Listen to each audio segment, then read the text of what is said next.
Welcome into the Kohl's Tractor and Equipment Football Roundtable. We are live from the Applebee's in Farmington, a booming Tuesday night, and we are excited to talk some football, to talk to our special featured guest later on in the show, the Seckman Jaguars and head coach Nick Baer, and eat some delicious food too. Also have some good drinks. Hello, everyone. Whether you're listening on J98, online at mymoinfo.com, or streaming along on Twitter, Griffin Weinberg here in the booth, Chad Speaker across from me, Garrett Davenport next to Chad Speaker.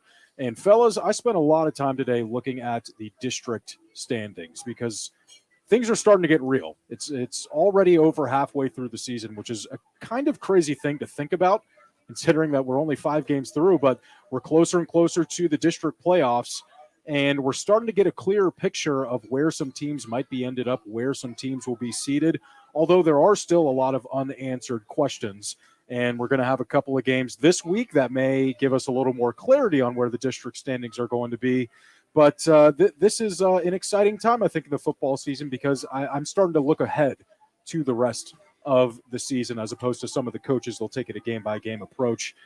But I cannot believe that we're already at this point in the season. Already just looking at Class 1 District 2, Crystal City. Crystal City is leading their district. Yeah. We're all looking at that. The 5-0 Hornets, we'll talk a little bit about their game later on in the show. We'll have that. We have a loaded Class 3 District 1, where we will have one of those matchups between Valley Catholic and Central, kind of give us an idea of where those teams will be seated. And then in Class 4 District 1, I think that there's one team that's sort of starting to pull away from the others. But a great time of the season, Chad. We love how postseason play is sort of coming into shape. Earlier on, we talked about the season and all the undefeated teams we had through 3 weeks. And I think that Friday was maybe kind of the start. You kind of call it maybe Separation Friday, where a lot of those teams that had like records got together and we found out, who was going to then start to kind of separate themselves. And I think you alluded to Hillsborough. Yep. And Hillsborough is certainly one of those ball clubs. Now they've got a tough schedule still ahead, and they've got some ranked teams that they're going to play, but they, to me, are, have separated themselves a little bit. You've got Valley and now Central, which, I mean, you hype stuff all the time when you hear about game of the century and the national level and everything, but let's be honest. Central and Valley is the game we all, that's a game that everybody circled area football fans this year, and it's going to happen this week. So I think that's going to be a blast. You mentioned Crystal City, Griff, and what they've already done 5-0. Look at the rest of their schedule: Russellville, Van Far, Missouri Military Academy, and Herculaneum. Mm-hmm. Now Herky, class 3 team, Class 3 District 2. And so that that's not going to be easy, but they've got a chance to get there, to get to that Herky game at 8-0. Yeah. Crystal City. Yeah. So, which would mean they're actually the top seed in their district. So they've got a chance here. Yeah. I think they're a great story. It's kind of crazy. And we got to talk to Crystal City head coach Dan Fox and some of their players a couple of weeks ago on this Kohl's Tractor and Equipment Football Roundtable, and really enjoyed hearing how much fun that they're having in this season. We say all that, and our guests, how about Seckman? Yeah. I mean, they play Valley Catholic, nose to nose for 2.5 quarters. Valley gets them in week 1, and I think they took that to heart, and they've been out there just running away from people since that point. We'll see. There may be an answer to that question. Garrett, I know that you're looking at some of the district standings too. I know you love the playoffs. You love kind of, thinking about the end of the season. I'm a big playoff guy, man. Who doesn't love the playoffs? Everybody gets to be a part of them, and I think that's absolutely awesome for every single team is to be part of, the postseason. I think that's cool. But, we talk about the teams that are separating themselves, but you can't really forget about the teams that are in the middle of the pack. You look at Crystal City's district. Of course, they're at top. They got St. Pius, who's at 4-1. They're ranked on the 4th spot in that district. And also Farmington, Festus in Class 4 District 1, Kennett and St. Genevieve in the middle of pack of all those districts we've been talking about, and Kennett and St. Genevieve Class 3 District 1. But really, I mean, from 1 to 5, a lot of these districts are really, really solid. So we have seen these teams start to break away, but they're always going to be on upset alert with these districts. When they first adjust, I've been in Missouri 22 years now, and this is like the 5th postseason system since I've come to Missouri and covered sports. And when they first went to this one and had everybody included in the postseason, I didn't like it. But I will admit that I'm used to it now. And when you think about it, I mean, all the other sports, everybody's included in the postseason. I mean, you play district tournaments in volleyball, softball, baseball, basketball. I mean, everybody's included in the postseason there. So why not football? My favorite part of it now, which they never had earlier, is I know math can be flawed, right? I mean, there's no perfect system, but I really do like.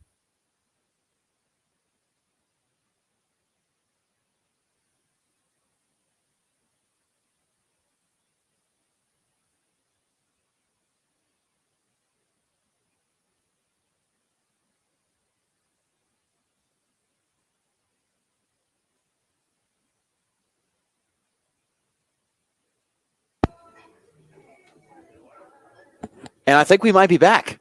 All right. A couple technical difficulties here, but we're all getting through it live from the Applebee's in Farmington for the Coles Tractor and Equipment Football Roundtable. Was about to mention how St. Vincent, they're a top Class 1 District 1 as well with their 4-1 ranking. Looking at the Class 1 District 2 rankings, though, I started to get frustrated again because, I've had my my qualms with the whole system and got into a little bit last year with the Misha rankings. How is St. Pius 4-1, tied for the second best record in their district, yet they are behind a 2-3 team in the rankings in Duchesne? That's just something that doesn't make any sense to me. They're only 1.5 points behind them in the district classification rankings, but I think it has something to do with the class size. If you face a who you class play, school, yeah. so if you play a team that's larger and you get extra points, if you play a team that is smaller than you in class, of course, in Class 1, that's impossible. Then you don't get as many points. But yeah, I mean, it's just that's how the formula is set up. So I don't know. Formula is the formula. It is what it is. Yeah. I like the one, Griff, we were talking about earlier this week. You've got Valley and Central in Class 3 District 1. They're within 1 point of each other. Yeah. And I think that's pretty cool. Yeah, 57.5 points for Valley Catholic, 56.5 points for Central. But there will be a lot of clarity after that matchup this Friday. So we'll break down that game a little bit later on. But first, we want to break down the games that we had on regional radio this past Friday. And after we take a short break, we will come back and break down last Friday's J98 game of the week, Central and St. Genevieve. We'll have more from the Coles Tractor and Equipment Football Roundtable on 98.5 FM after this.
J98. We're live at MyMoInfo.com and streaming on Twitter as well, breaking down the games we had on the regional radio airwaves last Friday, beginning with the J98 game of the week. The Central Rebels, they got to celebrate their homecoming night with a 45-3 victory over St. Genevieve. The Dragons, they received the opening kickoff. They drove down the field and set up a 29-yard field goal from Brian Schwent to take the lead. That would be the only time that St. John led in the game. However, the defenses showed out over the next two drives, with either side forcing a punt. Unfortunately, that was bad news for the Dragons. Job Bryant back to return for the Rebels. Punt is low, bounces in front of Bryant, staying on his shoulder. He picks it up off the hot. Moves to the near side, cuts back up the middle, now running far. Over the Central Rebel loader. Breaks one tackle, far side of the field, outside the numbers, gets another block. Job Bryant to the 10, 5, touchdown Central. Electric from Joe. The Rebels lead 6-3, 3:40 to go in the first quarter. And we were talking with Corey Schweiss on the Roundtable last Tuesday. We talked. I asked him, what's kind of your message to Joe Bryant? You said, hey, just make a play, man. Just catch the ball, make a play, and he absolutely did that there. That wasn't enough for Job. He picked off Aiden Boyer for his third interception on the ensuing drive. However, St. Gen, they forced another punt. But Kason Murphy, not only can he quarterback, not only can he run the ball well and play some good defense, put a boot on the ball, punted it like 65 yards, and the Rebels downed it at the Dragons' 1-yard line. That set up the Central defense to add on to the scoring. Handoff, and now the end zone stopped, and a safety. He didn't get out. 45 minutes. Sammy Calloway in there. Add 2 more to the board for the Central Rebels. 9-3 is the score. 11:46 to go in the second quarter. So, Griff, to me, this is one of the things that makes Central so. You can look at the raw numbers. What are you doing on defense? What are you doing on offense? But Central's up 9-3. Their offense hasn't even scored yet. No. I mean, and we asked Corey Schweiss last week, is your defense and special teams are just those elements of your team outscoring the opposition this year? He said, yeah, I think so. And that, that makes them so tough. And a little bit like Valley. We were talking about Valley, Griff, today, and you said, one of the things that you felt helped Valley be so tough is that, they play 48 minutes. I mean, they play every minute. And as soon as you let up, they burn you. And Central is like that in a certain respect. If you let up on special teams, if you make a mistake on offense, they're turning that into points. Yeah, it's scary because they can score literally any way. And they did it almost every single way in this game. Well, they get the ball back, Central. They take the kickoff to the 48-yard line on the plus side of the field, and they took very little time for the offense to find the end zone. 2 receivers on either side of Murphy with a running back on his left hip. Flaps, takes it, has time, looks to the far side of the field, trying to go deep for a man. It is caught on the run. Down he goes. Inside the 15-yard line. A big catch there. It's Cannon Harlow who made that catch. Now the Rebels have the ball inside the 15-yard line. Direct snap to Joe Bryant. Cuts up the middle. Now makes a move out to the far side. Uses his speed. Bursting into the end zone is Joe. Touchdown Rebel. 2 plays. They find Pater once more. Central goes up 15-3. 11:18 to go in this second quarter. So on the Job counter, we have the punt return for a touchdown. We have the rushing touchdown. Don't forget about the interception. The Central offense was unleashed after that. The offensive line, Rebels' offensive line was outstanding in this game. They gave Murphy all day to throw, and the junior, he took advantage of it. Murphy with a running back on the left hip. Snap, a lot of space. With the pass off, near side, cut, end zone, touchdown, Kendall Horton. 30 yards, 1 play, Rebels strike again. And 2 straight offensive plays, they find the end zone. Kason Murphy connects with Kendall Horton for 30 yards to put the Rebels up 22-3, 10:09 to go in the first half. And I just want to say, it's pretty impressive seeing what Kason Murphy can do. He's still really learning how to be a quarterback under the Friday Night Lights. I mean, he's been part of the Central program for a while, but was a backup to Jet Bridges last year. So it seems like just, that transition hasn't been really hard at all. Kason Murphy really coming in and playing big-time minutes for the Central offense, and hey, he's learning what it means to be a quarterback for this Rebels team and doing it well. I think one of the factors is you got, sometimes you have a great team that'll turn in a great season, and then you have a great program, and those great programs, I mean, they're getting big leads in games, and then they're turning the game over to their backups. Like Murphy, yeah, it's his first time starting, but he saw the field a lot last year because Jeff Bridges and the boys were putting up huge numbers, and Kaysen was getting snaps last year. So it's not foreign territory to him to be on the field. It's just foreign territory for him to be the starter. And you take a look at all the weapons that they have. I mean, Horton's the guy that you just called. He's a guy that didn't even go out for football last year, but another one of those great athletes roaming the halls of Central. It's a terrific basketball player, and he said this football thing looks pretty fun too. Yeah, and it's working out pretty well for Kendall Horton so far. Well, you talk about Murphy's athleticism and the way he plays the quarterback. Leading 23-3 in the second quarter, he was given some crunchy peanut butter. He turned it into a Michelin-rated PB&J. Trips on the far side of the field, one near. Ball is dropped on the ground and picked up on the run by Murphy. Still rolling left, fires the ball into the end zone. It is caught. Touchdown, Central. Rebels go up 29-3. That's Cannon Harlow. 23-yard touchdown reception. And how do you stop the Rebels? See, I don't trust anyone who buys crunchy peanut butter. That's just it's a sacrilegious thing in my It's got to be world. creamy peanut butter. It's got to be creamy. The crunchy is it's weird. Just buy the peanuts, on their own thing. You know what I'm talking about. Good. Well, already with a punt return touchdown and a rushing touchdown, Bryant found another way to score before halftime. Three receivers near, one far, Welch on the right hip of Murphy. He claps with a snap. Goes to his right. Gets off a throw to an open Joe Bryant. Near side, juke move, gets past the defender, speed burst across the 5, touchdown Rebels. 41.8 to go in the half. Central takes a 36-3 lead over the Dragons. Joe Bryant, third touchdown of the night.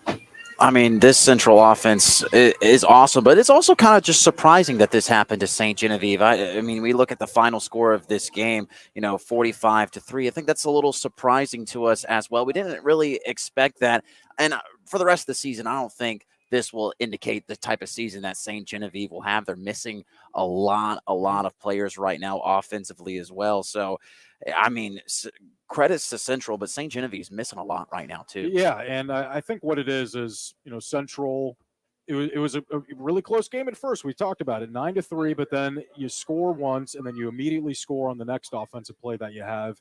And sometimes you can just kind of see that hit your opponent. If you're the Central Rebels, you can see it maybe in St. Genevieve's eyes that it just might not be their night, and you can't let the Rebel offense, stray away from you for a second because they'll do this to you. They'll break out and they'll score fast and they'll go all over the place.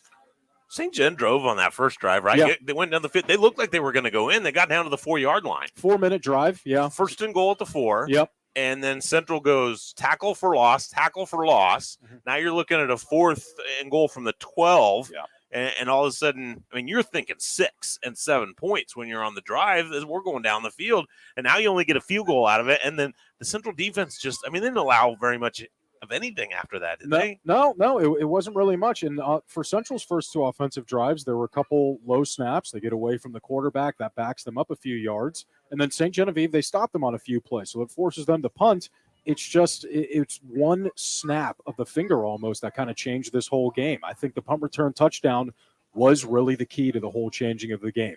I mean, Joby, he ignited something in his team.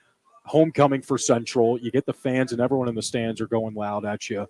And that just kind of showed why Central is this explosive team and why they are, 6th or 7th in the state right now? Tied for 8th, I think. Yeah, tied for 8th. And you talked about the ball on the ground, rolling a snapback.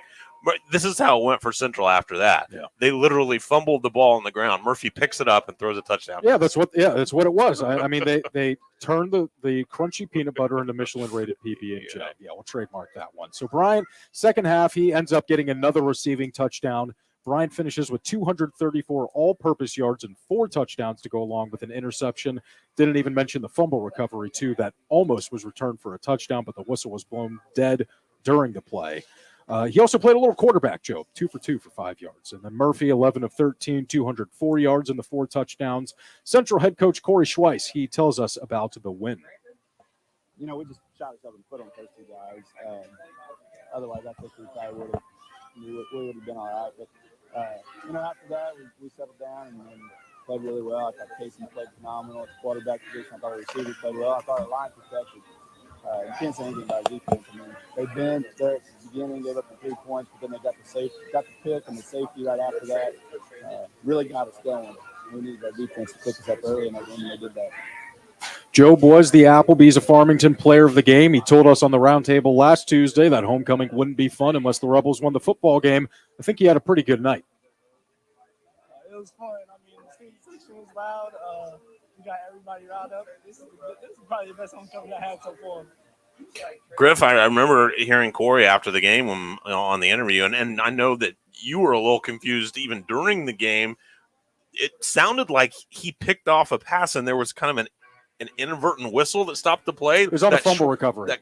Fumble recovery that Yeah. Schweiss thought he was going to take in for a touchdown in that respect as well. Yeah, from my vantage point, again, I don't get some sort of referee report after the game, but what I saw was Aiden Boyer was getting tackled, and the ball came loose. Job picked it up, and he had a clear lane for a touchdown, but I think that the officials thought that Boyer was getting held on for too long. You know, like sometimes when you stay on your feet, you're getting tackled, you know it's down, then they'll blow the whistle. Okay. The forward progress thing. The forward progress thing, but makes sense. But he was getting tackled very quickly. So I did not see why that would have been the reason. I don't know what the explanation was, but it could have been another touchdown for Job. Regardless, a 45-3 win for Central. They stay undefeated at 5-0. We'll talk about the Valley Catholic game this Friday. That is the J98 game of the week. St. John, their first loss, 4-1 now on the season. They have Potosi on Friday. We'll step aside for another break. When we return, we'll talk about the Farmington Knights and their matchup versus TDW Academy from this past Friday. You're listening to the Kohl's Tractor and Equipment Football Roundtable on 98.5 FM.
Welcome back into the Kohl's Tractor and Equipment Football Roundtable on J98 from the Applebee's in Farmington, where everyone is doing good in the neighborhood. The smells are always great.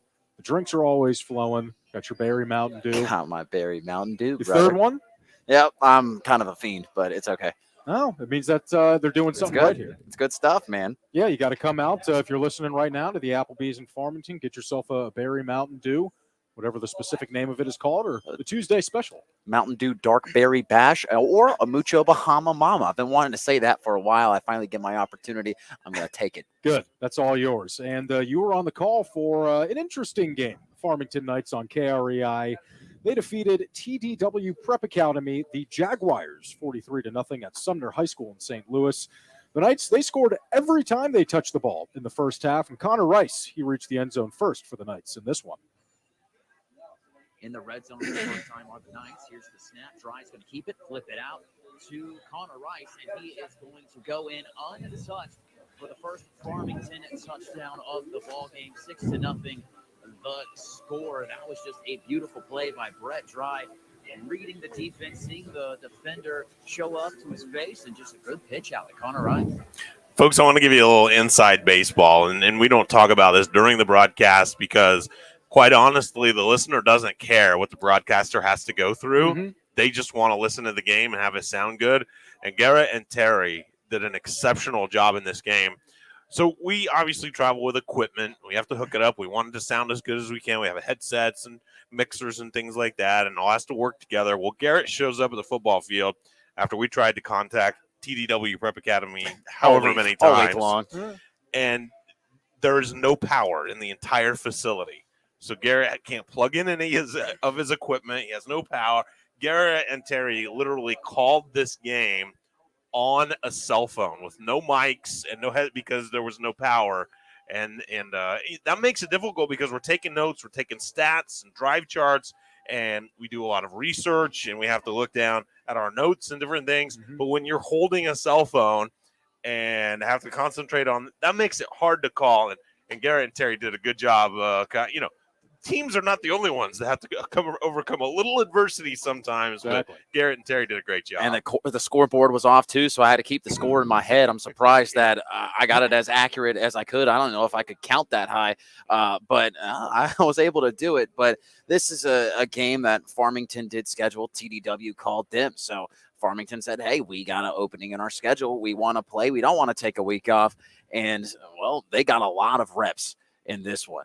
The lights didn't even work on the field as part of the game. Half the stadium's lights were off. So they weren't playing half field. They were going into the dark, but they were able to get it all done during halftime. They were able to get the scoreboard on. They were able to have lights everywhere. But I was like, man, I hope nobody has to go down there. You couldn't see a thing. I mean, it was pitch black on the left side of the field. The right side, beautiful. But left side, oh boy, I hope you don't drive down there, which nobody did. So it was okay. Pitch black side of the field didn't matter for Connor Rice. He wrapped a bow on it, scoring his time expired in the first half to take a 37-0 lead into the break. And put him in on the field for TDW. Now make it 11. Pitch goes out to Connor Rice. He's going down the sideline. He's got a lot of daylight, even though it's nighttime. He gets into the end zone for a Farmington touchdown. 42 yards for Connor Rice on the pitch out, and it is a 36-ball game for Farmington. Gets the ball right after the fumble and immediately strikes into the end zone for a touchdown. What a beautiful play by the Knights. They are running away with this one, scoring just before halftime on their first play. And you heard in that highlight, they had 10 people on the field. That's kind of a theme for TDW. They just weren't ready to play. They only had one game up until that point. It was earlier in the month, in like September 2nd or something like that. So they just weren't prepared. They obviously, are a new program, so they just didn't have everything there. So it was many times people didn't know where they were supposed to be lined up. Offensive linemen were trying to figure out where they're supposed to go. They had 10 people on the field a lot. So, I mean, this was just not to be disrespectful. It was just an outclassing of a game. It was Farmington is an established football program. They know what they're doing. They go out there. They practice every single week. TDW, I'm not too sure what they do. We can't really even get a hold of anybody. So, I mean, Farmington went in there. A lot of people got some time to play Friday night football, and they were able to put in some work. And not disrespectful at all. I was going to ask. I mean, I would hope that a takeaway from this is maybe some younger kids got to play. Maybe Farmington got to try out some things, some different formations, a different play or something that they may not otherwise get to play in a competitive Not much game. different No? plays. Okay. Not All right. much different plays. But still different players. different players, different different players. guys. Talking to Coach Krupe, he said they brought a lot of people up that don't usually get to travel with them on Friday. So that's always awesome, being able to be with the varsity team and be able to play on Friday Night Lights. Doesn't matter what type of situation it is, but still able to get varsity experience. They're going to be varsity football players some point, one or another, and getting that experience is always going to be great. I mean, we got it in the story, but a lot of guys were able to score. Some guys are on the third string, got a touchdown, so that's awesome for them. Yeah, Coach Krupe elaborated on the depth of his team. He said that they got some much needed reps against the Jaguars. Ultimately, we wanted to put some things on film that maybe we haven't really shown much. We wanted to be able to execute some of those things, live with bullets firing. And I thought some of the things that we did that maybe we haven't done a lot of, or we haven't done yet, in a game-like situation, I thought looked pretty good. All in all, I think the game went about as what we expected it to. Pretty much a dominating win for Farmington, and that puts them over 500 on the season with a record of 3-2. They'll face SEMO North foe Cape Central this Friday at Hale Memorial Stadium on homecoming night. And I just want to thank, I feel like confidence also right now with a win like that, and especially last week against Sykeston, your offense puts up 40 points. Confidence has to be high. Of course, Coach Krupe's got to tell his guys, like, hey, we beat some opponents that probably weren't on our level. So we got to get our minds right. SEMO North plays a Class 5 school next week at home. So, it's good. Your confidence is going to be high, but make sure you're not tunnel vision when it comes to putting up 40 points against these opponents. Yeah, and I don't know if this is something Coach Krupe would admit or any coach, but I feel like the Knights have had 2 weeks to prepare for Cape Central. I don't know what kind of prep went into TDW Academy, but it feels like they are going to be very well prepared for this game, and we'll break it down a little bit as the show moves on. But knowing, the Farmington program for now about 2 years, they're going to be prepared. This is a team that does really well when it comes to preparedness. Coach Krupe runs a tight ship over there, and it's pretty fun to watch. Mm-hmm. Yeah, so we'll see what happens this Friday. We'll break down the Farmington Knights game a little bit later on in the show. We'll take another break, and we'll recap you what happened on the Jefferson County Friday night game of the week. That's after this on the Kohl's Tractor and Equipment Football Roundtable on 98.5 FM.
Welcome back into the Coles Tractor and Equipment Football Roundtable from Applebee's in Farmington, live on J98 The Boot, mymoinfo.com, and streaming on Twitter. Let's break down the AM 1400 KJEF game, Jefferson County Friday Night Football. The Hillsboro Hawks got a good look at them on J98 a couple of Fridays ago, and I know from my very own eyes that there's a reason that Hillsboro is ranked in the top 10 for Class 4. They boast one of the most explosive rushing offenses in the area, and they showed out against Festus. Hillsboro scored touchdowns on all 5 possessions in the first half. They beat the Festus Tigers 58-21. It all started with Jackson Patterson. He scored the first of his 2 touchdowns to break the 0-0 tie.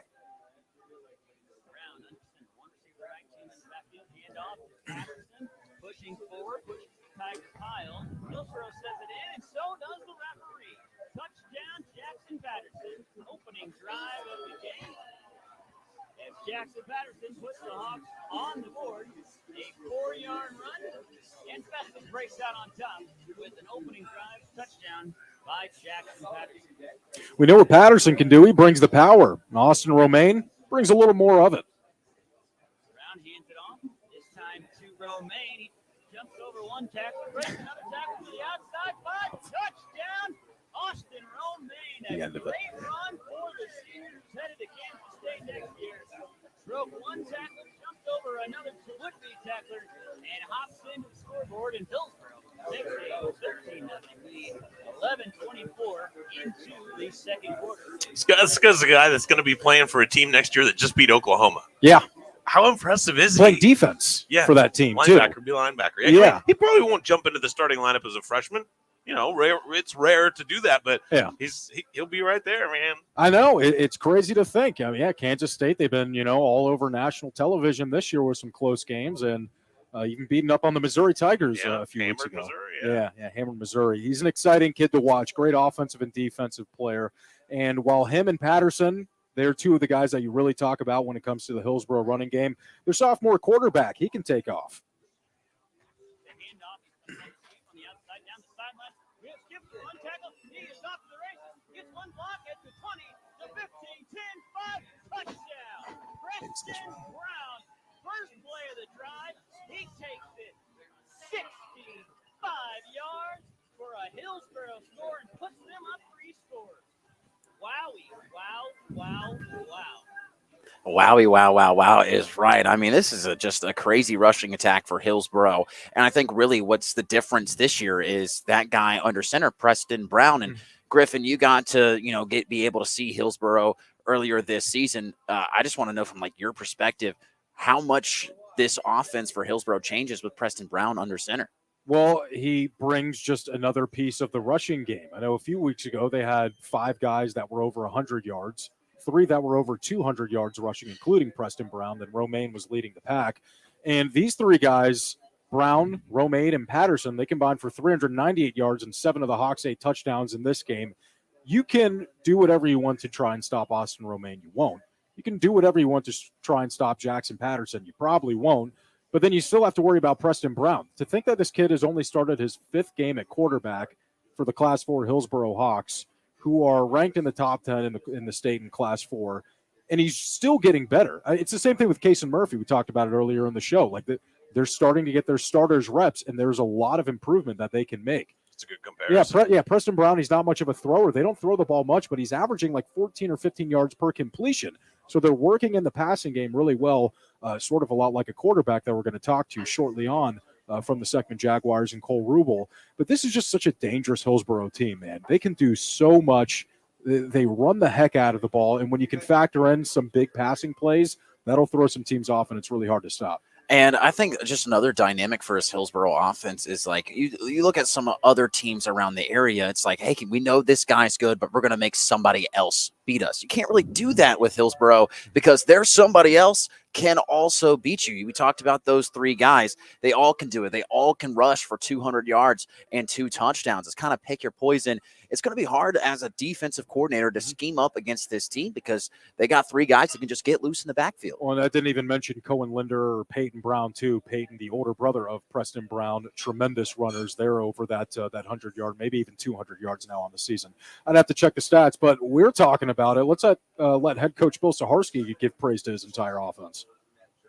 We played really well. Came out the gate really fast. Our offensive line, they did a really good job blocking up front tonight for the guys. And, our guys in the backfield, we got really talented kids back there. With Preston running the option back there, he did a great job. When he kept it, he did a good job reading it and giving it when he needed to. And, we had a big night on the ground. We passed the throat a few times. We put the ball where it needed to be. Just breaking down some of the final stats from this game, Hillsborough ran it 54 times for 481 yards, nearly 9 yards per carry. The time of possession was a number that we were looking at today, Chad. Hillsborough had the ball for 36 minutes. Festus had it for just 12 minutes. But then we talked about the quarterback play, the Festus Tigers, too. Essien Smith and Jeremiah Cunningham, they go 22 of 28, 220 yards, 3 touchdowns, no interceptions. That's freaking great. You're winning that game, right? Yeah, you're right. No, you are. No, it's not close. Not this one. No. Those are incredible numbers. This was, to me, this was a little Central and St. Genevieve, if that's the way to say it, in the way that I thought the Central St. Genevieve game was going to come down to a final possession in the fourth quarter and be really close, but Central just outclassed them over the course of the game. I thought Festus would be able to hang with Hillsborough in a way, but Hillsborough was just so dominant and so powerful with their running game. They pull away from that one, and they get a big, very aggressive win. I was just going to compare this to a college football game. You guys know I'm an App State guy. When App State went to Texas A&M, Mentioned it once or twice. A couple times. But when they played that game, Appalachian State just ran the football, milked the clock, won the time of possession. This is the exact same type of game. Mentioned Central St. Genevieve as well. Exact same game. Mm-hmm. You got a Festus team. They love to throw the football, but when Hillsborough keeps milking out drives, keeps getting first down, especially rushing, that you finally get a stop or they score a touchdown, you go 3 and out. It happens all over again. It starts to drain you just a little bit. So with Essien Smith, Jeremiah Cunningham with a great game, you guys mentioned it. It's not enough when you got a team that's just going to pound it down and keep getting first downs, keep milking that clock and controlling the football. It's hard to put up points against that, especially when your offense isn't really rolling. And AJ Alfadale, too, is a guy, he really wants to platoon, right? He wants to stay away from guys playing both sides of the ball for that reason, right? He feels like his guys are going to be fresher at the end. However, if the disparity is that great, 36 minutes to 12 minutes, even if you're not playing both ways, I mean, at that point, you're going to get beat down. I think if the time of possession is close, maybe you're a little fresher at the end story. If you're not playing both sides. But in this case, if the disparity is this large, then you don't really have that advantage anymore. Yeah, and Hillsborough, they have that big playability. They can get a one-play 80-yard touchdown from Romaine, Patterson, whoever one of the guys that's running the ball, or they can hold the ball for 36 minutes over the course of the game. It's been a really weird year for Festus because you look at their 3 losses to Valley Catholic, to Hillsborough, who, in my opinion, they could be playing into December this year. And then St. Genevieve in week 1 when St. Gen was pretty much, almost at full capacity. That was a really good game. 3 really, strong losses, and now Festus is just 2-3, but they could still be competing for district championship. There's no doubt in my mind about that. And that's kind of been like that the last 2 or 3 years. They've been playing a lot of teams closely last year. This year, not so close, but again, they were playing really the upper echelon of teams within the area. But going back to what I was talking about in the beginning of the show, really is talking about the Festus Tigers. They're a team, 3-loss, 2-3 record, but they can come up out of nowhere in the district tournament and really start to play well. They just haven't figured out everything just yet. And you're wanting to play your best amount of football, week 9, week 10, and they will get there. So I wouldn't be surprised if they make some sort of run in the district tournament. There's one game basically left in the regular season that's going to determine some of the fates in the Class 4 District 1, because you've got Hillsborough. They already, beat North County very convincingly, right? They're 5-0. They don't play Farmington. You can't say for sure. They don't play Farmington. But, Hillsborough's probably going to be the 1 seed. I would be surprised if they weren't. In this district. So even if they would fall below North County by points, they would flip them because they beat them, right? That's how the districts work. You've got North County above Farmington, And if North County would somehow fall below Farmington in points, they would flip them because they already beat Farmington. So 1 and 2, Hillsborough and North County, I think are pretty solid right there. Mm-hmm. You've got Perryville, Sykeston, DeSoto at the bottom of that district. They're probably not going to, jump up. Yes. So right in the middle of it, you got Farmington and Festus, and they play each other in a couple of weeks. Yeah. That's kind of the game that's going to determine kind of where this district is headed. And it's a huge game, too, because the winner doesn't have to go to Hillsborough in the second week of the state playoffs. Mm-hmm. So that's to me, it's non-conference, but it's a big game. Yeah, there's still a lot of movement that can happen in this district. And seriously, any one of those 4 teams, I think we had the same conversation last year, any one of those 4 teams could end up winning the district if you get hot at the right time. I just think Hillsborough, this is a veteran team. These guys have been playing varsity for a few years now, and you get the young sophomore quarterback who is playing out of his mind and can continue to keep improving. Yeah. The Hawks are very, very dangerous, so they stay undefeated at 5-0. Hillsborough will have Windsor this week, and Festus will have North County. Well, last year you had Hillsborough defeating North County regular season, and then North County comes back and gets them in the playoffs last 2 years. But I agree with you, Griff. Hillsborough to me is further out in front this year. As of right now. As of right now. Things can change as the season moves on. We'll take another break, then we'll come back and we'll talk about the rest of the games in our listening area. This is the Kohl's Tractor and Equipment Football Roundtable on 98.5 FM. KTJJ Farmington, Festus, Crystal City.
Keeping it flowing on the Kohl's Tractor and Equipment Football Roundtable on 98.5 FM, streaming online at mymoinfo.com, and on Twitter. Thanks to everyone who's following along. YouTube as well. It's simulcasting over there. So thanks to the people watching and listening. We just broke down all of the regional radio broadcast games from last Friday. So let's get into the other action from our area. Talked about it at the top of the show. Crystal City, 5-0, beating Gateway Legacy Class 4 team, 24-22. Hornets head coach Dan Fox says it came down to the last drive in the fourth quarter. We ran the ball, and our quarterback made a good read and decided to. You're class 4, right? And of course, we got 2 points first. We go up by 2, and then there was about 2 minutes left. Our defense tried to hold it, and they were tested all night long, and they battled 4 quarters like we've been preaching all year, and we put them up with a victory. I remember talking to Dan Fox on the Patsy's Furniture and the show, and the way he described that game-winning drive. He said, our quarterback decided to run a long way. Like it was just up to him. It was a good decision. I like it. They ran the heck out of the ball, Crystal City. 48 carries, 369 yards in that win. The Hornets are 5-0 atop of Class 1 District 2. So how about that for Crystal City? Moving on down to the MAFC Red Division. Windsor beats DeSoto 27-6. Jeff Funston, head coach of the Owls, says that Windsor got off to a great start.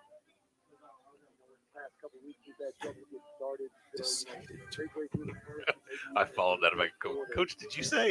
He kind of chuckled. He's like, yeah. And just really came out with good intensity right from the get-go. Jordan Foster had double checking numbers, 28 carries, 265 yards in this game. A.J. Patrick, he caught 3 balls for 111 yards. Windsor, they improved to 3-2. DeSoto drops to 1-4. Really, really exciting game in the I-55 conference as St. Pius held off Herculaneum 13-6. Lancers coach Dan Oliver says defense played a big role in the win. We just were all over the place tonight. I mean, it was a great defensive stand by us several times tonight. Alex Moyes, I don't have the stats in front of me, but he had at least 5 or 6 sacks tonight. He was all over the place. And then Austin McGuckin on the other side was just applying the same amount of pressure over there. Those guys in the middle quite a bit. He wasn't lying about the Lancers defense. Herky only 52 yards rushing. The defense picked off Jackson Deering, the Herky quarterback, 4 times. But it was surprising in total yardage. The Black Cats outgained the Lancers 214-161. But the St. Pius defense, throughout the season, they've only allowed 44 points in their 5 games. The Herky defense, give credit to them. They've only allowed 60 points. I mean, that was a great matchup we had against Fredericktown. What was that, back in week 2 already? Yeah, it was week 2. That was a slobber knocker. Yeah. As good old J.R. Jim Ross used to say back in the day for the WWE. But anyways, no, this is a really good Herculaneum defense for, the offense to turn it over 4 times and to get stops and let your offense get back onto the field. That's something we haven't really talked about, this Herculaneum team. What if they're waiting for that offense to really get going, but that defense has kept them in games and gave them opportunities. They were able to punch it in the end zone, able to come back against Fredericktown. Haven't been able to do it these last 2 weeks, but this is a really good Herculaneum squad. When they get that offense going, and I believe that they will, they're going to be dangerous when it comes district time. Yeah, but St. Pius, the team that went atop the I-55 last year, Valley Catholic's first year out of that conference.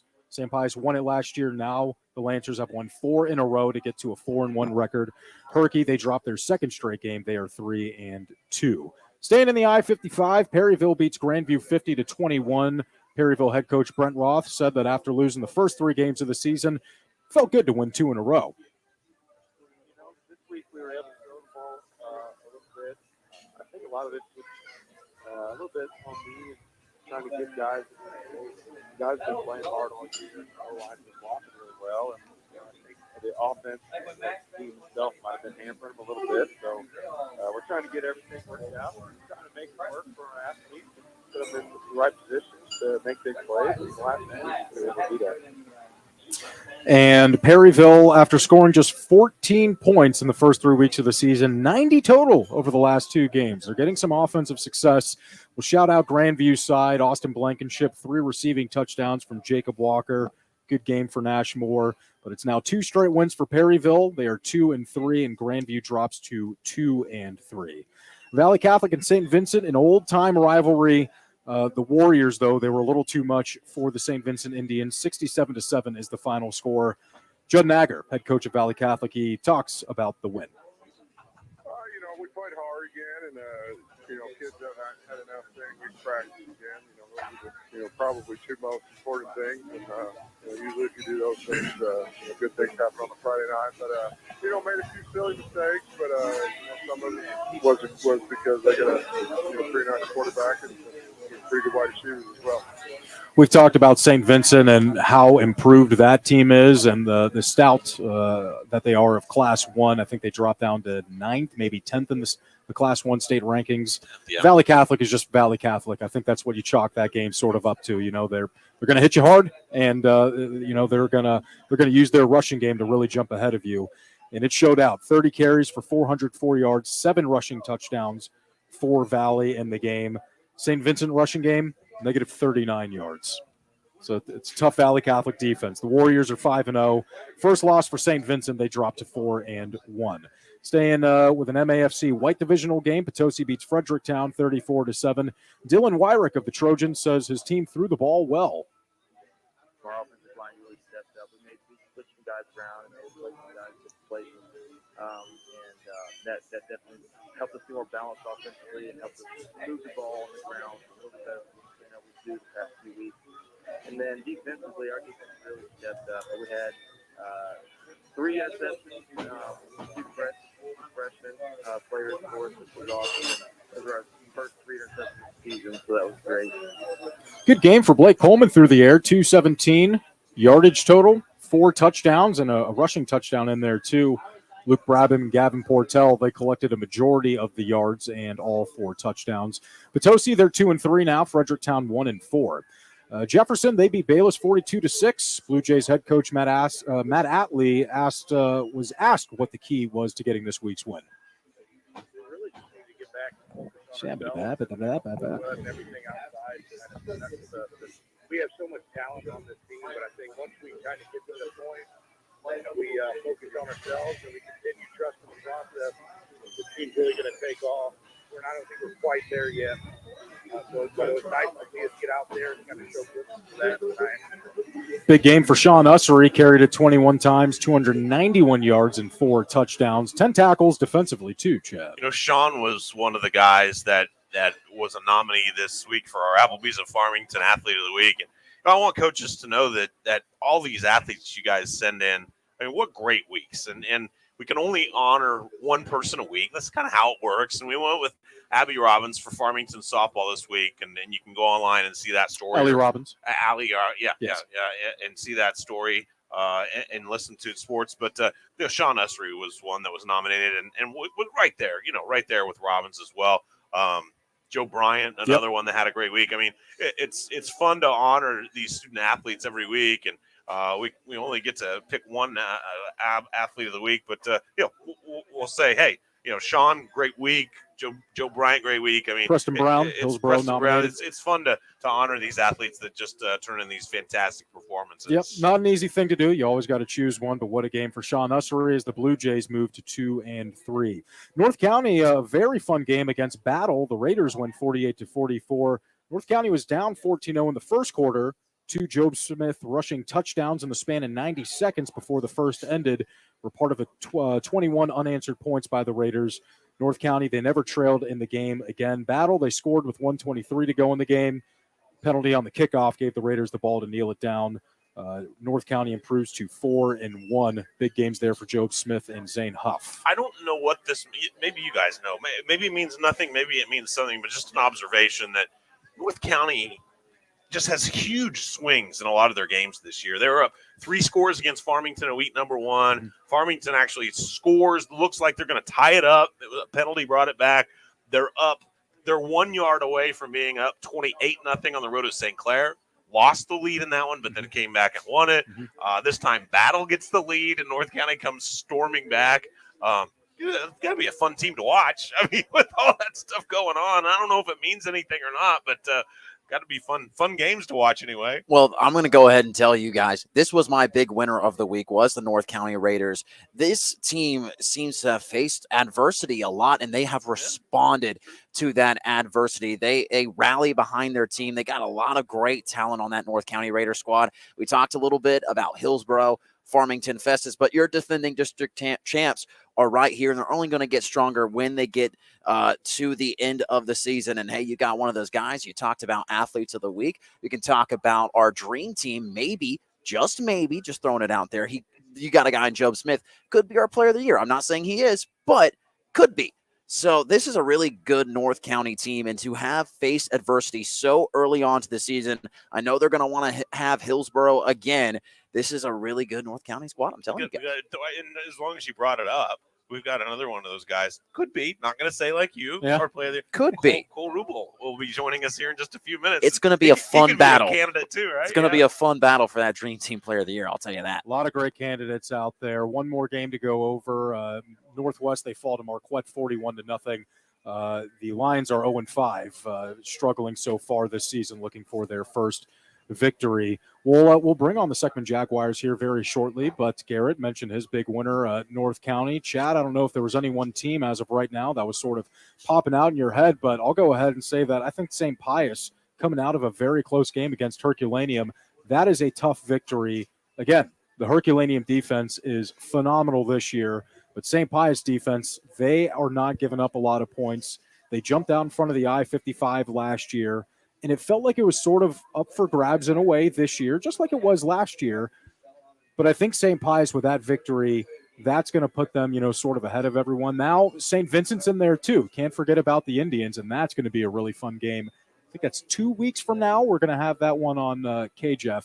Really excited for that, but St. Pius, a big win for the Lancers. A lot of big winners, and a lot. You pick them for different reasons. You maybe have a program that struggled and get a win, and that they're a big winner for that reason. I'm going to go with one of the front runners though this week, and to me it's the Central Rebels. And if you're talking about college football and you're trying to vie for a playoff spot, you would talk about the fact that they get style points, right? Because they win big against a good ball club. Doesn't matter in high school football, but what does matter if you're playing well going into the week that you're playing Valley Catholic, and Central obviously is playing well with the big win over what I think is a very good St. Genevieve team. I'm excited to talk about that game a little bit, but we have another game to talk about, and we can get the audio from it, but I'd rather just talk to the head coach and the players themselves from the Seckman Jaguars. They beat Fox 49-14 this past Friday. We're excited to bring on the Jaguars after a very quick break here. So keep listening to the Coles Tractor and Equipment Football Roundtable on 98.5 FM.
Welcome you back onto the Coles Tractor and Equipment Football Roundtable on 98.5 FM, streaming online at mymoinfo.com and on Twitter and YouTube. Glad to be joined by our special guest, Seckman Jaguars here. We'll go around the table. Head coach Nick Baer sitting across from me. On my left, we got Cole Rubel, Mike Stivers sitting at the far end of the table, and then next to the head coach, Noah Isaiah. Fellas, glad that we can have you on here. Appreciate you coming down. I know it's a little bit of a long drive, but we're always glad when we can have a conversation with the Seckman Jaguars. We left off before the break. I didn't want to talk too much about the game against Fox because I wanted to hear it from your guys' perspective. 49-14 win. I know that this is a big rivalry game, but for the people that aren't familiar with the rivalry between Seckman and Fox, Coach, how important is this game to just the entire community up there? Yeah, it's always a huge game. I think last Friday was probably about 4,000 people at the game. Sheesh. Huge crowd. It's kind of one of those things, especially special for us. We've been on the wrong end of it a lot of times. Before last season, we hadn't won it since 2006. So, a 14-game streak. Going into last year, we talked about it finally punching back, winning that first one, getting it off our back, and then to go out this year and kind of really, dominate the game up front in all phases was a huge step for us. Was the sun shining a little bit brighter these past few days? No doubt. No doubt. Coffee tastes better. Wife looks prettier.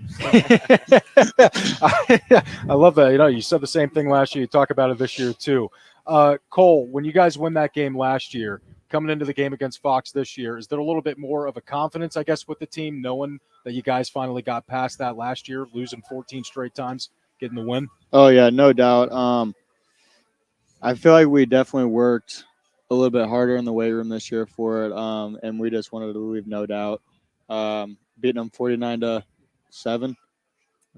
14. At the end, they got that one with 1 second. Yeah, 49-14. That was a huge blowout for us, and pretty proud of my guys for it. Yeah, this is a great stretch that you guys have been on over the past few years, but if you were to lose every single game and only win one game against Fox, would that be okay? Would you guys be happy enough with that? No. Okay. there would have been years I would have said yes, but not with this group. Yeah, and this is a really special group, and I know a Yes. lot of it starts with Cole, too, just with the way that you've been playing on the field this season. The numbers are outstanding. You had another great game against Fox, 31 carries, 231 on the ground, 5 touchdowns. Tell me a little bit about pre-snap, kind of, Cole, what you're seeing. Does the game slow down for you a little bit more now in that quarterback role? A little bit.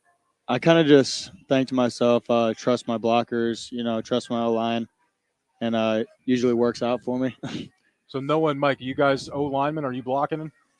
No, I'm not. I'm on the other side of the ball. I'm playing D-line. Okay. Do you have a lot of guys that only play one side of the ball? Yeah, we're a 2-platoon football team, so everybody plays one side of the football. It's got to make things a little bit easier. Yeah, it's something we adopted in 2020, the first time we did it, and it's kind of has allowed us to kind of take a deeper dive on both sides of the football, specialize our guys, get more guys interested in playing, and make them better at their position, which in turn making us a better football team. So, no, when you're on the sideline watching the offense do their thing, and it's not just Cole, but 69 points a few weeks ago, 65. You guys the offense is blowing things out. What are you guys kind of enjoying the most on the sideline watching them do their thing? I like to look over at the guy next to me a lot, and we kind of predict when the breakout play is going to happen. So, it's either going to be this play, the next play, the third play. Cole's going to be in the end zone. Anthony's going to be in the end zone. Tony's going to be in the end zone. It's just we want to predict when it's going to happen. And it's always funny when it does happen because we're like, we told you so. It's really nice because it's kind of like they're putting on a show for us. We come out after we get them on the field and then after watching the ball get kicked off. And it's just we get to watch how it unfolds. Cole and his guys, they get out there, they get it done. It's they put the foot down and it doesn't come off till fourth quarter's done. So. Yeah, games are won in the fourth quarter. So, yeah, Mike, 3-year starter on the team. Yes, sir. What has it been sort of like watching this team a couple years ago tie for the most wins in school history, last year most wins in school history, and now you guys sort of maybe you have a target on your back. I don't know how other teams are looking at it. What has it been like to watch the program change like that? It definitely feels really cool to be a part of, to know that me and my guys are out here working and grinding, trying to change the culture for Seckman football, and to see all the freshmen and lower classmen kind of take on that role to look up to us, So I think it's a great feeling. 4-1 on the season with the one loss against Valley Catholic in week 1. I don't want to talk about that game too much, but Coach, tell me how important that game was, or maybe what you learned from playing Valley Catholic, because you guys had the lead, I think, in the third quarter by 9 points. Right. They come back and they put their foot on the pedal. What was something that you learned from that game, and was it important to kind of face that adversity that early in the season? Yeah, we knew it was going to be a very tough week 1 opponent. Great coaching staff with Jed Nager. And, they had 8 months to prepare for us, which, turned out to not be good for us. But, that really, it's kind of sounds silly how that game goes. We talked about it all offseason. Hey, we're going to have to survive the first couple blows, stay in the football game, and then finish it out with our numbers. And, at halftime, it was 21-21. We really had them right where we wanted. Came out in the third quarter, scored a couple quick points. And then, in the fourth quarter, kind of didn't go our way. And, now not happy about it. Now we're part of that Valley lore. Hopefully we could try to break that next year. But, it also gave us an opportunity to kind of expose some things for us. These are things we need to work on. If we want to, compete in Class 6, beat some blue blood programs in the St. Louis area, these were things we had to get better at. Whereas if we'd have lined up against, our originally scheduled opponent in DeSoto, we wouldn't have found these things out. And so it's really forced us as coaches and as players, to be better. And, our guys are on notice. If you're not getting it done, we're going to have to find somebody that will. So is Valley coming up to you guys next year? Yeah. That's the plan? Okay. Yeah. The move to Class 6, was that surprising at all? Yeah, that's definitely kind of one of those things where, we had a team goal, this summer, win a district championship. We wanted an opportunity to get Jackson at home. I wish Misha would kind of change. I wish they wouldn't kind of put it out that first day of the first game, because it took a little bit of the wind out of my sails, and I'm a grown man. Okay, so I'm not a 17, 18-year-old boy, trying to get ready for a first game of the season. So, it's kind of one of those things where it kind of took us back a little bit, kind of took our focus off the game. But, now it's over. It's not something we can't control. So now, we're taking this Class 6 designation as an opportunity to write a different story. And it's a difficult district that you guys are in, too. CBC winning the state championship last year. And I know Marquette, however you pronounce it correctly, then they're at the top of the district, number 9 team in the state in Class 6. Noah, what is sort of the feeling? Maybe you don't have to speak for the guys on the team, but when you see that change to Class 6, when you see the opponents that you have, what does that sort of do to your guys' mentality going into the season? I know, like Coach said, it was a surprise at first. There was obviously those guys that kind of freaked out a little bit in a bad way, but with everything that we've been through since the end of last season through the whole offseason, majority of those guys, they want it. They want to go against those teams, and everyone wants it just as bad. And some people want it even more. So, especially the 3 of us here, I mean, we couldn't be even more stoked to play teams like that. It's the next level. It's not anything that we've gotten to see yet. And it's honestly, all I can say is I couldn't wait any longer to play a team like CBC or Marquette or SLU. Or it's a matter of time for when it happens. And when it happens, I couldn't say that I'm more ready for it to happen. So yeah. And I bet you the 2 guys in front of you would say the same exact thing. Absolutely.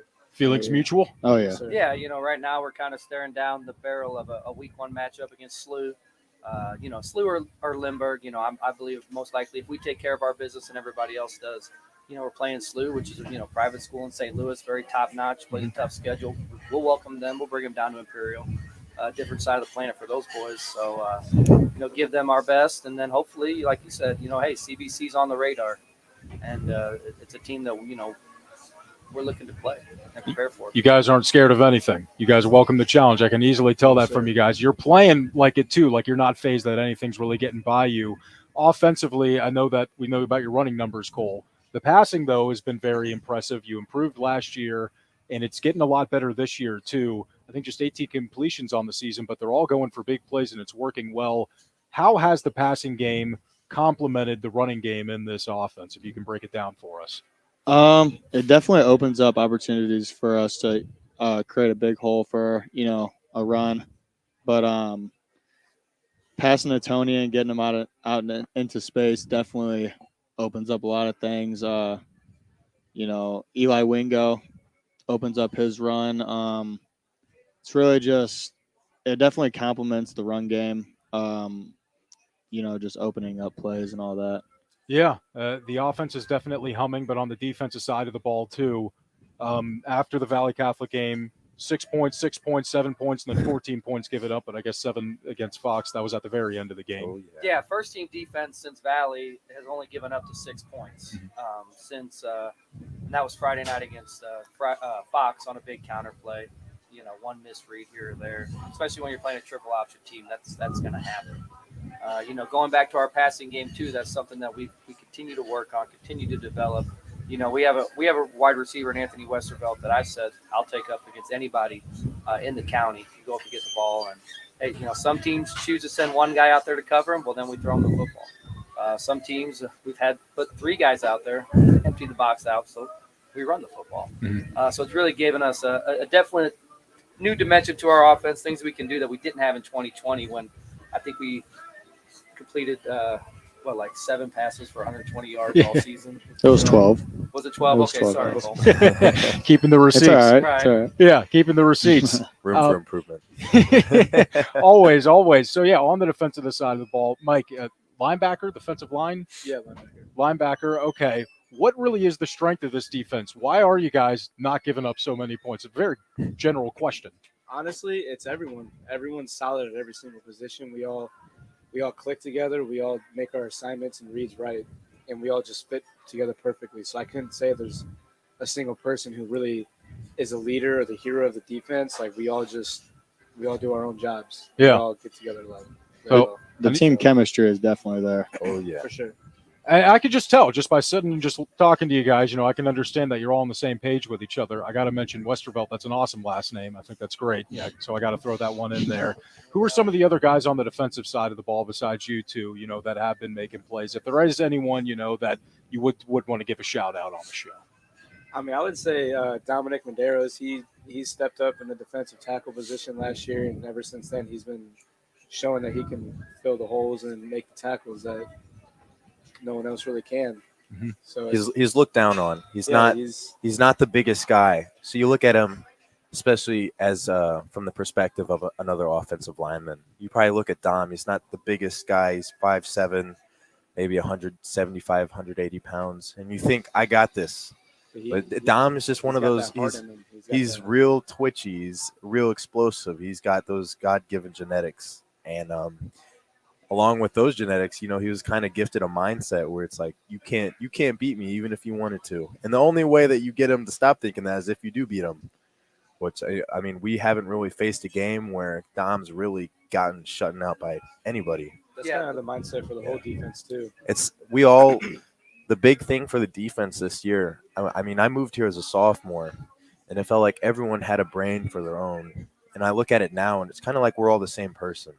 It's like when I'm on that side of the field with my guys, we're all the same person. It's all the same soul. It's all the same brain. Sure. If I don't make a play, I know my guy's right behind me with the same assignment as me. He's going to finish it for me. I know if he doesn't make a play, then I'm there for him. Well, that's the thing. These guys have played almost 25 varsity football games together. We've got about 5 or 6 guys that have been playing on our defense since our sophomore year. So that experience, I think, has led to a lot of these guys really knowing where they're going to be on every play. Yeah, getting to grow like with these guys. 4th year as the head coach. Is that correct? Yeah. Fourth year as the head coach. And, again, I mean, it's a colossal change from what this program has been. A lot of teams that you guys were playing in years past circle the W when they see Seckman. Now that's absolutely not the case. What has been sort of maybe the key, to changing this program, or what has been the constant thing that you've been doing year after year to ensure that you guys are winning football games? Right, yeah. I mean, this is just a special group. For me, it's my first group coming all the way through 4 years. It's the first senior group since 2011 to have the one head coach the whole way through. And it's something we talk about all the time. Obviously we know the wins are important, the wins are fun, and everybody loves it. But, that's not the most important thing these guys have done. One of the biggest things Seckman football has always lacked is tradition. And that's something that this group has finally given us. We don't have the tradition of a Farmington and North County, things you can lean on from 50, 60 years ago. And now we have this tradition of, not only winning, but putting the work in the weight room, coming out to the field, committing yourself to the team, being a team player, all of the things that we just have not had. We have the stories now. We have the tradition. And it's something that's going to allow us and me, for the next 18 years to really continue to build off of and have something to always go back to. Seckman's only been around since '97. Right. Yeah. This last year I think was like our 25th varsity football season, maybe. Is there a youth football program in the area? Yeah. So our youth program, our Junior Jaguar program, is one of the largest in the area. We've got, I believe, I want to say 180 in our tackle. In our tackle league. That's 3rd through 8th grade, and then I believe another 30 or 40 in our flag league. So that's kind of something that was formed when you guys were what grade? 8th grade. 8th grade year, so 7th grade. 7th grade. 7th or 8th grade. So middle school year, 5 or 6 years into that.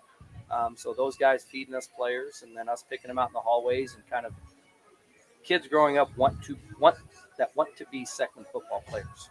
That look up to these guys like heroes. They don't know it, but I've got 3 boys at home. They know who every player is on the team. They want to be like every player, and my boys aren't the only way. Like that's at all the elementaries, all the middle schools. So it's kind of really cool to see that happening now. Yeah. Did you all go to the high school football games growing up playing youth at all? Yes, sir. Yes, sir. Yeah. Every single one of them. Almost every single one of them. How many people were at the games when you were going there? Not as much as people are at our Much less games. after halftime. Yeah. So how cool is it to be sort of a part of that change where, what you said, like 4,000 people were at the game this past Friday, to see the change in that, knowing that people are coming out to watch you guys play? Cool. It's awesome. Just knowing that, we were able to make that happen. All of our grinding, all of our, team bonding to be better together on the field and all that. It's an amazing feeling, and I think they can back me up on that. 100%. Yeah, it's incredible. They're all some little monsters, Oh, yeah. and it's like those kids. They have pride wearing that jersey now. You look back a few years ago. Maybe some kids didn't even want to wear that jersey out unless they were on the football field. But now those kids, they walk around, they wear that Seckman jersey like it's their heart. My little brother will wear it on a Thursday It's instead of a amazing. Friday. He'll wear it on Thursday and Friday. Every halftime, There's walking more back in the rumors locker coming, room. I think what also helped us too as a group was just never being satisfied. Oh, yeah. Always wanting more. Never being satisfied with 5-3 or 9-3 or a conference championship. We just always wanted to exceed and be more than what we were. Yeah. Just always staying hungry. And that can only help you, as the season goes on, too. It's a tough district, but I can tell that you guys, you don't care who you're going to be playing. You welcome any challenge that's going to be coming your way. Yeah, it's definitely a mindset that, we have been working towards since sophomore year, or, just trying to have that team that Seckman's always wanted, or to leave that legacy that we're in. So it's definitely a grind. Yeah, that's for sure. I'm sure. Coach, can you tell me a little bit about Parkway South and the matchup this Friday? Yeah, that they remind us, or me, of us. A few short years ago, they faced some pretty tough seasons the last couple of years. 1 and 2 win years, and they're off to a hot start now, 4-1. They have a lot of confidence. They got a back that is close to leading St. Louis area, along there with Cole. So we got a goal of ours to stuff them up, and we got the guy. So defense has a challenge this week. We're facing a team that can complete some passes, so it's going to put a test to our defensive backfield that we haven't quite had since the Valley game. Something we've been working on, and the conference matchup. We haven't been home for 3 weeks. We've got 3 away games, so this will be our first home game in a while, and we're looking forward to see all our people out there. Crowd's going to be rowdy, I bet. I can imagine. Let's hope. Yeah. Did you guys enjoy the food? Oh, yeah, it was good. Really good. What'd you guys all get? I got a 12-ounce ribeye. Yeah. Oh, that's the Got a move. burger. The whiskey bacon burger. There you go. Very good. Got Yeah. some shrimp pasta. I like that. What'd you get, Coach? Oh, I got the steak. These boys do well. Yeah. These guys are well fed if you're on the cameras. Yeah. I could tell you guys got the muscles there. Hey, it's Oh, been yeah. great to watch you guys, and I love the the story of how you guys have just changed the program and how it is. And again, Class 6, although you don't care about who you're playing, so we're excited to see what you guys can do throughout the rest of the year. Good luck this Friday versus Parkway South, and congrats that you get to be at home again. I'm sure that one's going to be fun. All right. Oh, yeah. Thank you, sir. Yeah. Cole Rubel, Mike Stivers, Noah Isaiah, head coach Nick Bayer, the Seckman Jaguars. Appreciate you guys. We'll take a quick break and come back to finish up on the Coles Tractor and Equipment Football Roundtable on 98.5 FM.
Welcome back into the Coles Tractor and Equipment Football Roundtable.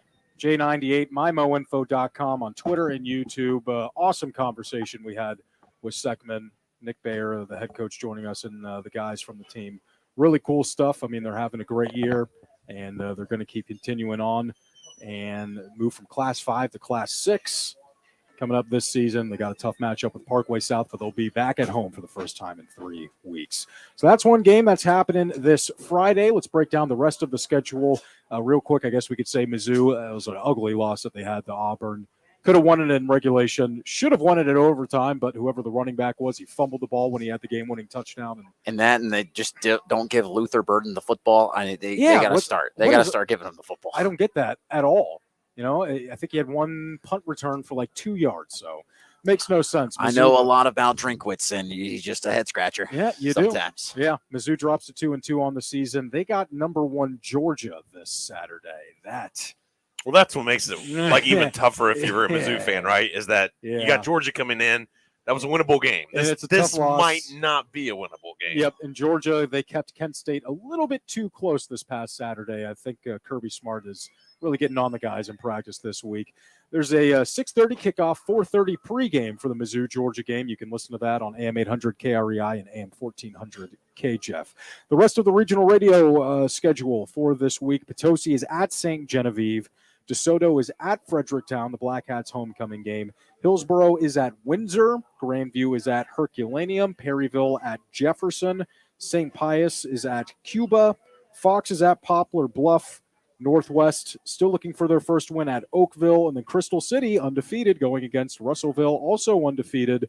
I don't know anything about Russellville, but I'm very intrigued by that matchup. And then we do have one Saturday game. Bayless is at St. Vincent. That is a homecoming game for the Indians. 11 a.m. kickoff on Saturday.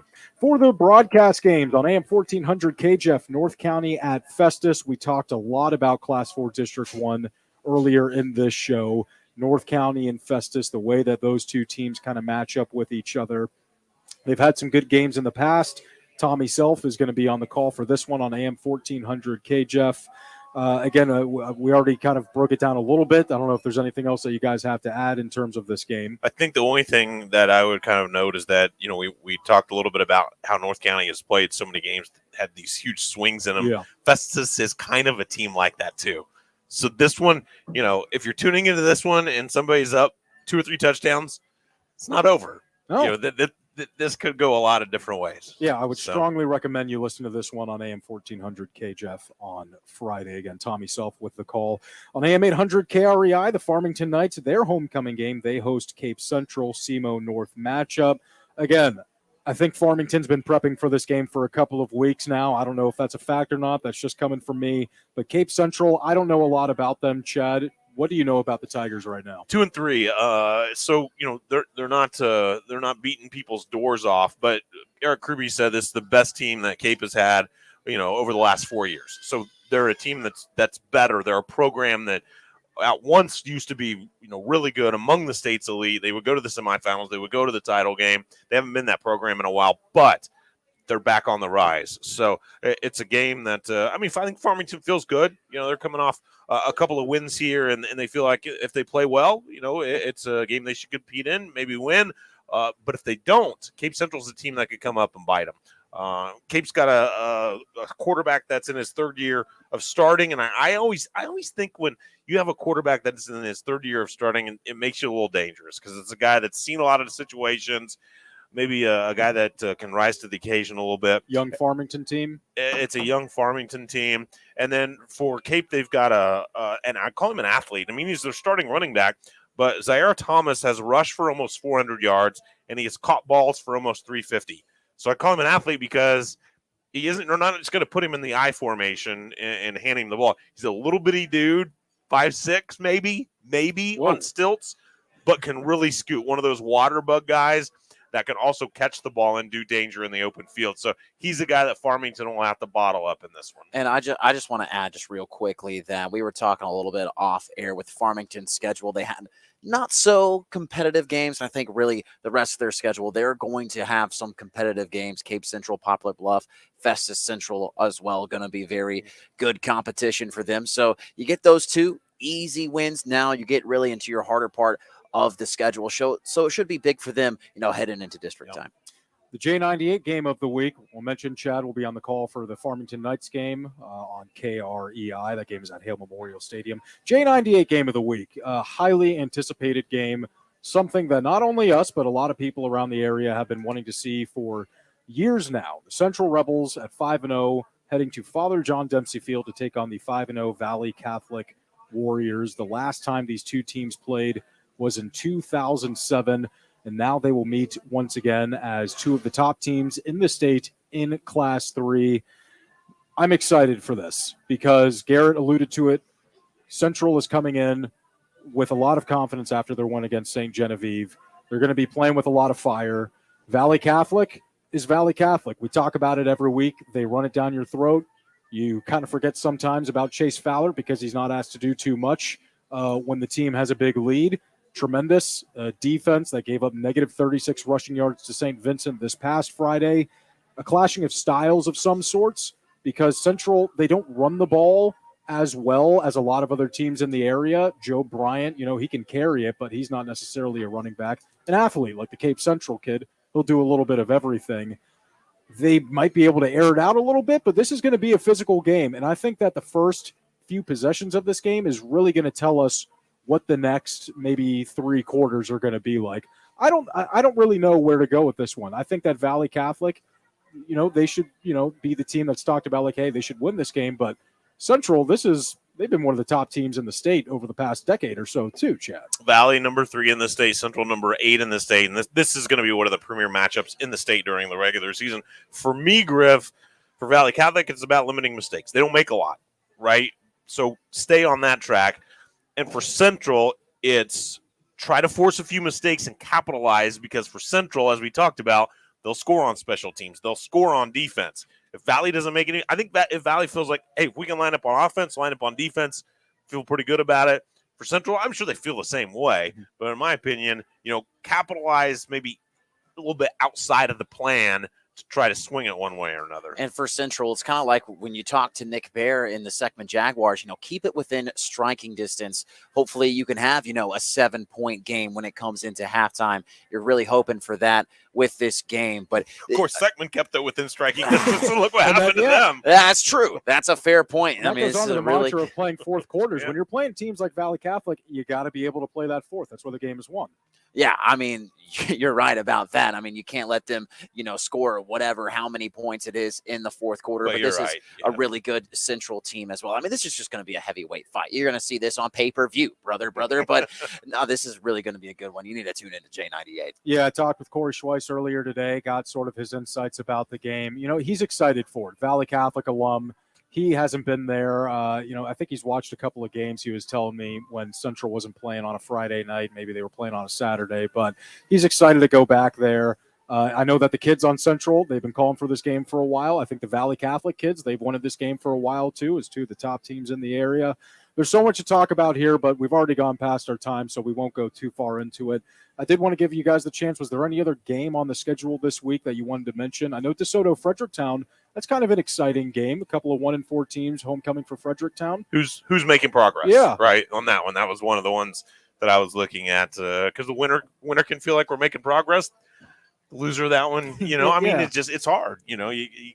You want to feel like you're making progress. And you marked one here on the sheet, and I'm also agreeing with you. Perryville at Jefferson, both teams. Offense is starting to bloom just a little bit. They're both, finding their way offensively, defensively as well. So that Perryville-Jefferson game, one team is going to have a 500 record, but both teams, getting better as the season goes along. I feel like that one will be a close one. And then the other one for me, couple of undefeateds, Crystal City and Russellville. Russellville out of our area, but that's a good matchup. And for Crystal City, that'd be a feel good win, wouldn't it? Yeah, how about it? 5-0 Hornets. What 3 last year was the most in a decade. Now could they go undefeated? 6-0. I don't remember the last time they went 6-0, but this is big for them, and it's a winnable game as well. That Russellville team hasn't beat anybody who has more than one win. So it's really possible for Crystal City to have a 6-0 record after next week. After next week. Yeah. We'll talk with all the coaches about their games Friday night on the Patsy's Furniture End Zone show, but make sure you listen to the games on J98, KREI, and KJEF. that is going to wrap up the Kohl's Tractor and Equipment Football Roundtable. Thank you again to Nick Baer and the Seckman Jaguars, Amy Cousins and the Applebee's staff. They always do a great job of treating us like we are just at home. We're all doing good in the neighborhood. Thanks so much for listening, and thank you to Michael Capias back in the regional radio studios as well. For Garrett Davenport, Chad Speaker, I'm Griffin Weinberg signing off from the Kohl's Tractor and Equipment Football Roundtable on 98.5 FM.